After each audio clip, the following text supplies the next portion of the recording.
name is Brice Semmens. I'm an associate professor here at Scripps Oceanography, and I'm the director of the California Cooperative Oceanic Fisheries Investigations, or CalCOFI.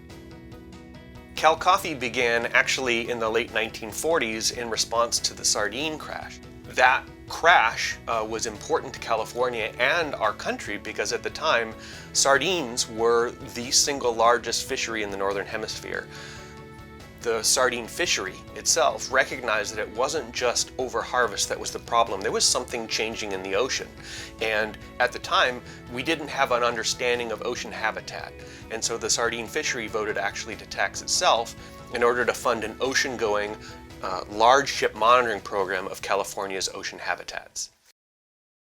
In the 40s, sardines was the focus of the program, but it quickly grew to much more than just sardines, to include everything from ocean chemistry, to primary productivity, to all different kinds of fish species, all the way up to, in a modern context, marine mammals and seabirds. So it's a really holistic ocean monitoring program in a way that wasn't necessarily visualized by the people that originally began the program. It's certainly the longest and largest ocean ecosystem monitoring program anywhere in the world.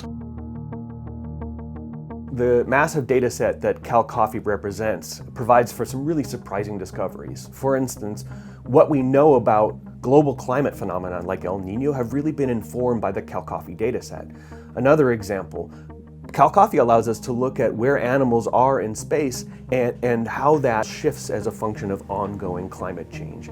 And then lastly, CalCOFI has been really surprising in terms of informing how oxygen in the environment is influencing where animals are in space and ultimately the productivity of the fisheries that we care about.